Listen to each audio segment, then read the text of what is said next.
In 1920, if you needed surgery in Tulsa, Oklahoma, and you could choose any doctor in the city, you would choose A.C. Jackson. Not because he was the best black doctor in Tulsa, because he was the best surgeon in Tulsa, period. The Mayo Clinic, the most prestigious medical institution in the United States, had assessed him and described him as the most able Negro surgeon in America. He had trained at the finest medical schools in the country. He had built a practice in a neighborhood called Greenwood, on the north side of Tulsa, and his patients came from both sides of the color line because excellence does not require a white waiting room. Jackson lived in a neighborhood that the rest of America had taken to calling Black Wall Street. That name was not hyperbole. It was description. Greenwood was 35 square blocks. Inside those 35 blocks were 2 newspapers, 2 schools, a hospital, a library, a bus service, a post office, hotels, law offices, a bank, a savings institution, grocery stores, clothing stores, drug stores, billiard halls, and more than 600 black-owned businesses. It had been built from nothing in less than 20 years, largely by the descendants of people who had come to Oklahoma Territory as enslaved workers and stayed when the territory became a state. The wealth was real. The infrastructure was real. The ownership was real. These were not businesses operating at the margins of the American economy. They were businesses that circulated money within the community before it left, creating a multiplier effect that built genuine generational wealth in a generation. The dollar reportedly circulated in Greenwood 36 times before leaving the neighborhood. In white Tulsa, a dollar changed hands once or twice before leaving. The architecture reflected the wealth. The Stratford Hotel had 54 rooms and was the largest black-owned hotel in the United States. The Gurley Building housed multiple businesses and offices. The homes on Detroit Avenue were so well built and so elegantly maintained that white Tulsans drove through the neighborhood on Sundays to look at them, the way people look at something they find difficult to explain. Booker T. Washington had visited in 1905 and called it the Negro Wall Street of America. The name stuck. The achievement it described was real. And in the spring of 1921, it made certain people in Tulsa very uncomfortable. On May 30th, 1921, a 19-year-old black shoeshine worker named Dick Rowland entered an elevator in a downtown Tulsa office building. The elevator operator was a 17-year-old white woman named Sarah Page. Something happened in that elevator. Nobody knows exactly what. The most credible account, supported by Sarah Page's own subsequent refusal to press charges, is that Rowland stumbled and grabbed Page's arm to catch himself. She screamed. He ran. The next morning, the Tulsa Tribune ran a front-page story under a headline that read, in the language of the time, something that implied an assault had occurred. The story contained no verified facts. It contained an accusation made by a white elevator attendant who would later refuse to cooperate with prosecutors. But the headline existed. And in Tulsa in 1921, a headline like that was not just journalism, it was a signal. By evening on May 31st, a white mob had gathered outside the Tulsa courthouse where Rowland was being held. The crowd grew. Estimates reached 2,000 people by nightfall. Some were armed. What they intended was clear enough that black residents of Greenwood organized their own armed group to go to the courthouse and offer to help protect Rowland from what looked like a developing lynching situation. The Tulsa police disarmed the black residents who arrived to help. They did not disarm the white mob. What happened next lasted 18 hours, and it was not a riot. A riot is spontaneous. What happened in Tulsa on the night of May 31st and the morning of June 1st, 1921 was coordinated. It had phases, it had organization, it had, as investigators would later document, official participation. The white mob moved into Greenwood after midnight. They came from multiple directions simultaneously. They were met with armed resistance from Greenwood residents who had prepared defensive positions. The fighting was real fighting, not a one-sided massacre in those first hours, but a genuine battle in the streets of an American city between armed citizens. And then, at first light on June 1st, the character of what was happening changed completely. Airplanes appeared over Greenwood, not one airplane, several. They flew low over the neighborhood, Witnesses reported gunfire from the planes. Witnesses reported that objects were dropped from the planes that started fires. The Oklahoma National Guard would later claim the planes were used only for reconnaissance, to observe and report. The survivors who were on the ground said something different. They said the planes were shooting. They said the planes were dropping incendiary devices. They said they looked up and saw American military aircraft firing on an American neighborhood while they were trying to get their children out of their homes. This much is not disputed. Airplanes flew over Greenwood on the morning of June 1, 1921, while it was being destroyed. It was the first time in American history that aircraft were deployed over an American city during a domestic conflict. The official explanation has never fully satisfied the people who were there. By the time it was over, by the time the Oklahoma National Guard had arrived and imposed martial law and the fires had burned themselves out, 35 blocks of Greenwood were ash, 1,200 homes destroyed, 191 businesses gone, the Stratford Hotel gone, the Gurley Building gone. The law offices and the newspaper offices and the grocery stores and the drug stores and the library. Gone. The hospital where A.C. Jackson had practiced medicine was gone. A.C. Jackson himself was gone. He had surrendered to a white neighbor who he believed would protect him. The neighbor's son shot him anyway. He died the next day. The most able Negro surgeon in America, according to the Mayo Clinic, was killed in his own neighborhood by a teenager whose father had promised him safety. The official death toll recorded by Tulsa authorities was 36. Historians and researchers who have since examined the evidence believe the actual number was between 100 and 300. The bodies of black residents were buried in mass graves that have only recently been located. The official count did not include them because the official count was not designed to find them. The displacement was total. 10,000 black residents of Tulsa were left homeless. They were interned in camps around the city, camps controlled by the same authorities who had disarmed the men who went to protect Dick Rowland at the courthouse the night before. And the city of Tulsa presented the survivors with a bill. Not compensation. A bill. A fee for the cost of interning them in the camps where they were being held against their will. The people whose neighborhood had just been destroyed were charged for the privilege of being detained in the aftermath. This is what the evidence shows happened. Not a riot. Not a spontaneous explosion of racial violence that got out of hand. An operation, with airplanes, against an American neighborhood, carried out with the participation of official authorities and the acquiescence of the state government. And within weeks, the official apparatus of Tulsa had begun the work of making sure it stayed buried. On the morning of June 2, 1921, while the ashes of Greenwood were still warm, a man named B.C. Franklin opened a law office. Not in a building. There were no buildings left. He opened it in a tent. Buck Colbert Franklin was a black attorney who had practiced law in Greenwood. He had survived the night. His office was gone, his records were gone, his law library was gone. He set up a tent on the ash-covered ground of what had been the commercial district and began taking clients.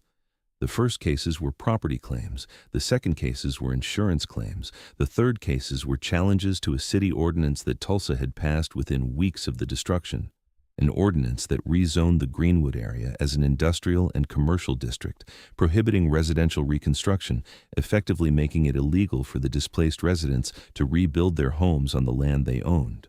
The city of Tulsa, whose officials had participated in or acquiesced to the destruction of a residential neighborhood, then passed a zoning law designed to ensure that neighborhood could never be rebuilt as a neighborhood. Franklin challenged the ordinance. He won. The Oklahoma Supreme Court struck it down. The residents had the legal right to rebuild. But winning the right to rebuild was not the same as being able to rebuild, because the insurance claims had all been denied, every single one. The insurance companies that had collected premiums from Greenwood business owners and homeowners for years examined the claims filed after June 1, 1921, and rejected them on a single legal grounds. The policies excluded coverage for losses caused by riots. What happened in Greenwood, the insurance companies determined, was a riot caused by the policyholders' own community, and therefore the losses were not covered. The city, whose officials had armed and directed the white mob, the city whose police had disarmed the black residents who tried to protect their neighborhood. The city whose National Guard had imposed martial law on the victims rather than the perpetrators. That city's legal apparatus provided the insurance companies with the official classification they needed: riot, not attack, not organized destruction, not arson, riot. And riots, by policy definition, were the insured's own problem. The people who lost everything received nothing from the institutions they had paid to protect them. They rebuilt anyway, with their own hands, with what remained of their savings, with loans from within the community and from black banks outside it. The residents of Greenwood began to reconstruct. By the late 1920s, Greenwood had recovered much of its commercial activity. It was not what it had been before June 1st, 1921, but it was something. It was evidence of a resilience that the destruction had not been able to eliminate. And then the official forgetting began. Within a decade, the Tulsa Race Massacre had essentially disappeared from the public record of Tulsa. It was not in the city's official histories. It was not taught in Tulsa schools. Survivors who attempted to discuss it publicly found that the subject was socially and professionally dangerous to raise. The Tulsa Tribune, the newspaper whose inflammatory headline had helped ignite the mob, removed the original front page from its archives. When researchers later tried to find the May 31st, 1921 edition of the Tribune, the page containing the headline was missing from every copy in every archive. Cut out. Gone. The Oklahoma state government did not officially acknowledge that the event had occurred until 1997. 76 years. During those 76 years, the official position of the state government of Oklahoma was essentially that the Tulsa Race Massacre had not happened, or had happened differently, or had been a riot in which both sides bore responsibility. The word massacre was not used in official state documents. The word pogrom was not used. The word destruction was not used. The language of official Oklahoma described what happened in 1921 as a race riot, a formulation that distributed responsibility equally between the people who burned a neighborhood and the people whose neighborhood was burned. In 1997, the state legislature commissioned the Tulsa Race Riot Commission to investigate what had actually happened. The commission's final report, released in 2001, concluded that the city of Tulsa and the state of Oklahoma bore direct responsibility for what occurred. It recommended reparations. It documented the role of official authorities in the attack. It named the airplane deployment. It described the mass graves. It calculated that survivors and their descendants had suffered losses, adjusted for inflation, in the hundreds of millions of dollars. The Oklahoma legislature read the report and voted against reparations, not against a specific reparations program, against any reparations at all. The commission that the state had commissioned to document the harm, that had documented the harm in precise and irrefutable detail, recommended compensation. The legislature said no. The survivors were still alive when that vote happened. Leslie Benningfield Randall was born in 1914. She was 7 years old when Greenwood burned. She watched it burn. She lived through the internment camps. She rebuilt her life in a Tulsa that pretended for 76 years that what she had witnessed had not occurred. She gave testimony to the Tulsa Race Riot Commission. She waited for the reparations vote. She watched the legislature vote no. She kept living.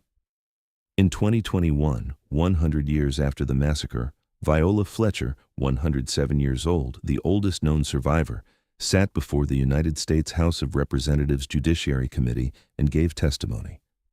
She was 107 years old. She had been 7 years old when she was driven from her home in the middle of the night as Greenwood burned around her. She told the committee she had never received justice. She told them she had been waiting her whole life for justice. She told them she could still see the fire. She said, "I am 107 years old. I will never forget the massacre. I will never forget, and I will never stop fighting."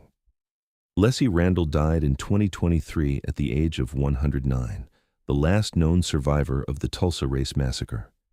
She had outlived the neighborhood. She had outlived the insurance denials and the rezoning ordinance and the 76 years of official silence and the legislative vote against reparations.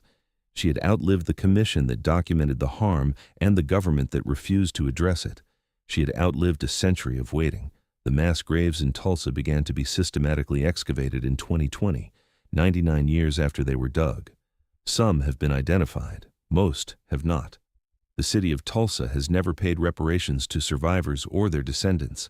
The state of Oklahoma has never paid reparations. The federal government has never paid reparations. Legal cases brought by survivors and descendants have been dismissed on statute of limitations grounds. The argument that too much time has passed to hold anyone accountable.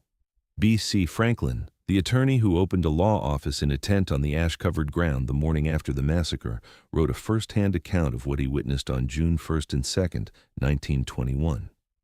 He described the plains, he described the fires, he described the armed men moving through the streets in organized formations.